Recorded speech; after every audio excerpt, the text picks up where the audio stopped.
the most costly unit to build in Wuthering Waves? Let's talk about it. My name is Juice, and let's get into it. So, as you and I both know, every Wuthering Waves character has a differing degree of accessibility. How many astrites do you have to spend before you feel like you're getting a really solid performing character? Do they feel good without their signature weapon? Do they feel good without their best install teammates? That sort of thing. How much baseline investment do you have to put into a character before you feel like you're really in the meat of them? Obviously, the more you invest into a unit, the better they're going to be. That is only natural. However, there are definitely some units that want a bit more investment compared to others, and you definitely need to put in a bit of a baseline cost if you want to be able to play them in a way that feels smooth and rewarding. There are plenty of units in this game that basically aren't that restrictive whatsoever, and they can play with basically any old 4-star teammate, or they just have a ton of 5-star teammates that they can play with, thus allowing them a ton of different team options. However, there are certainly some other characters that are on the more restrictive side, and that begs the question, which one ends up being the most expensive in terms of costliness? Which one is the one where you feel like you gotta pour in the most astrites to feel like you're getting the most out of them? Now, there are two very obvious contenders for this, and we are pretty much just going to be discussing between them. And if your guesses to those were Carthea or Zani, you would be correct. Those are the two characters that definitely do feel like they need the most baseline investment in order to hit the ground running. Now, does that mean that they're the only expensive characters around? Not necessarily.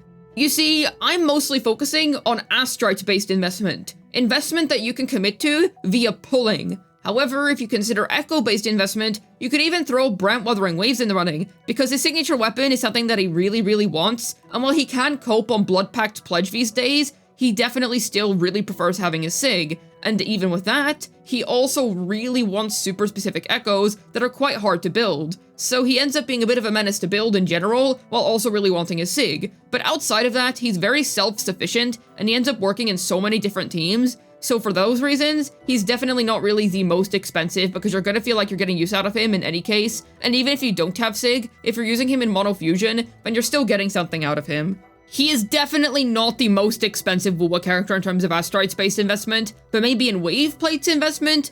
Possibly, if you want to make that argument. However, if we're just focusing on astrites, it's interesting because most WuWa DPSs honestly get by just fine on cheaper teammates, so this isn't really something you run into, but there are two that definitely stick out in this aspect, and that would be Zani and Carthea. We pretty much all know how it goes by this point. With Carta, you really want Shakona ideally, and with Zani, you really want Phoebe ideally. They're both pretty much in a similar situation where you really want their signature, you really want their best install premium teammate, and then you get rewarded with a very strong carry. And I will say, the reward on investment is definitely there. I would say that in terms of investing into their teams, it's definitely a commitment, but it's a worthwhile commitment.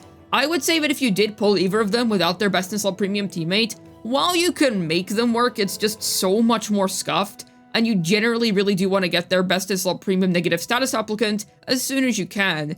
And that's pretty much how the cookies always crumbled of negative status characters up until this point. You want their applicator. Phoebe was lucky because Spectra Rover ended up being a really good applicator for her because she was released with being a DPS and support in mind, but we didn't have someone like Phoebe for Phoebe, so Spectra Rover ended up filling that role.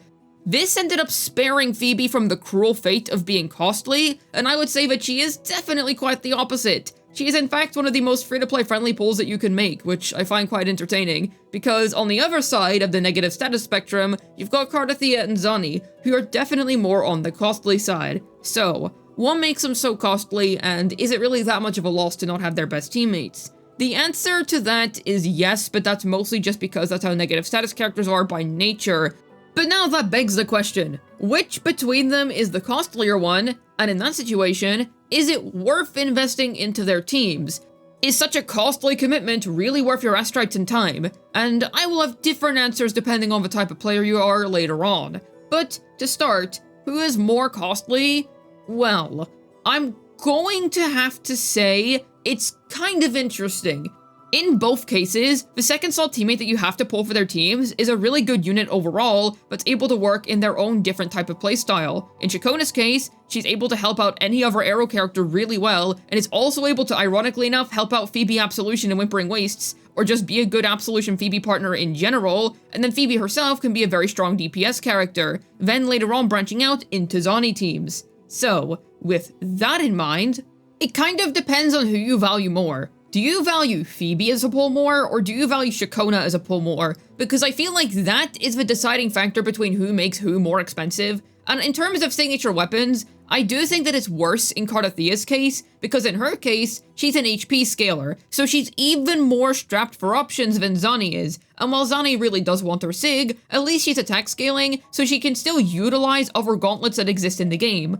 Granted, we barely have any other gauntlets in the game as of now, but you get the point. She does have options, even if they're definitely not as good. Whereas with Cardathia, you're basically coping no matter what. It's cope in both situations, but it is especially cope in Cardathia's case. So, in my personal opinion, I think the costlier one, it's a little difficult because I think it also just depends on how much value you place on Shakona as a character. And the thing is, when you pull for Phoebe, you very much can just use that as your Spectral Frazzle DPS and TOA. It's not going to work in Whimpering Wastes without Shakona, funnily enough, but either way, you still get yourself a great Spectral DPS. And evolving into playing Zani instead is a good way to naturally evolve your Spectral Frazzle team, because whenever you pull for Shakona, you very much can just pull her as a character that's good for basically any arrow DPS, and in Phoebe's case, she is a character that you naturally could just pick up because you're interested in Spectral Frazzle, give the playstyle a go, use her as your main DPS,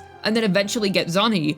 And consider that the Eternal Radiance pieces that you farm for your Phoebe can then be transferred onto Zani whenever you switch her to Moonlit Clouds for support Phoebe. And that ends up actually working out quite nicely. It is a natural progression. I feel like the intended route is to pull for Phoebe first and then Zani later. And if that's not the quote-unquote intended route,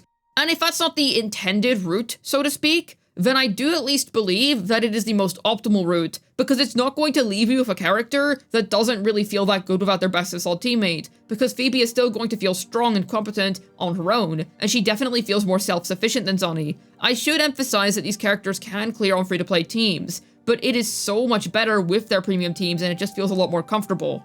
I would say if you were thinking about first 5 stars, then Phoebe is definitely the better pull as opposed to Shakona, who's a second slot. And granted, you could then go and pull Gion on the first beginner wish, but you would ideally rather just get Shorekeeper instead from that. So you get the point all around. I think that Shakona is definitely the more niche of the two, but she's definitely not a bad unit by any means. So I think that all around, you could argue that they are basically the same level because they have some small things that kind of cancel each other out. But if I had to pick one, I think Cardathia is the more expensive one in terms of baseline cost. However, I will add something. While these units are expensive, you definitely do get the damage that is deserving of the amount of Astrites that you poured into getting their best installed team. It is a shame that their baselines are just so much weaker. However, they definitely still have really good best installed teams that do reward you for making that level of commitment. Now, is it worth that commitment? I'd say if you do what I suggested with Phoebe there, and you get her first and get Zani later on,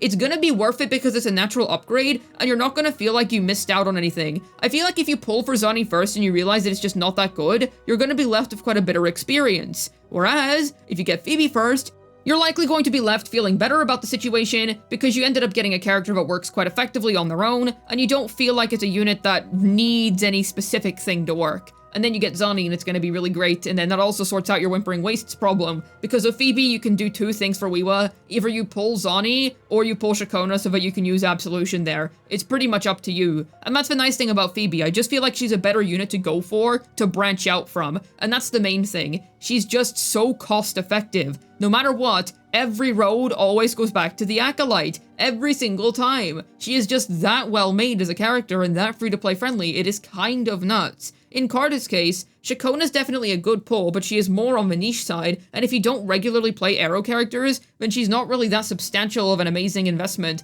She'll just kind of be there for you. And who knows? Maybe you pick up more arrow DPSs down the line or something, but generally, you would probably only be getting her for Cardathia if you didn't have any other arrow DPS in your account, and if you didn't really have any interest in playing Absolution Phoebe. So because of that, I think that Zani's probably the more friendly one to get into simply because Phoebe is just that high pull value. However, Cardathia and her premium team is the stronger unit. So it's pretty much just up to you to decide. Do you want to go for the unit that is technically stronger, but is likely going to be a little bit more tricky to invest into? Or do you want to go for the one that has a pretty solid investment path, and you can pretty naturally go and upgrade to her, but it's like a little bit worse than the Cardathia complete team? Granted, it's still ridiculously strong either way, and both of them have really good high investment teams, so either of them are going to get the job done just fine. They are definitely the most expensive units in Wuthering Waves when it comes to getting their best in slots, and I will say that while you do get a good return on cost, the question is, are you the type of player that would actually enjoy that and feel like it was worth it? I would say it heavily depends. I wouldn't recommend it if you're someone that doesn't play that much and you're not really able to guarantee every character for yourself. The game does give out a lot of pulls, but if you're not that much of a frequent player, it's better to just get characters that can work really well with 4 stars, such as Augusta that works well with Mortefi, for example, or Forlova with Donjin. Plus, if you already have numerous really good DPSs and you're able to cover the new tower floors, then there's just not really any need. They are very strong teams if you complete them, but it's nothing that I would commit to unless you're willing to see it through fully, because if you complete one half of it, it is going to feel so terribly incomplete for the time being, and that is my advice for basically any future negative status character. Don't commit unless A, you really love the character, or B, and big emphasis on this B, you know that you're gonna be able to see it through and get the necessary teammates in the long run. The game gives out a lot of pulls, but if you don't play every day, I would just avoid the more expensive characters. But I will say they are great for casuals, considering how easy these two are to play and how strong they are. So, with that in mind, I would say, are you able to commit to it? And if yes, well then good for you. Otherwise, I would steer clear. At least that's just my advice. Hopefully this video was able to tell you who the most expensive Wuthering Waves character is. This has been Juice, signing out. And at least on my account, my future S6 Cho Yuen is going to be the most expensive character on my account.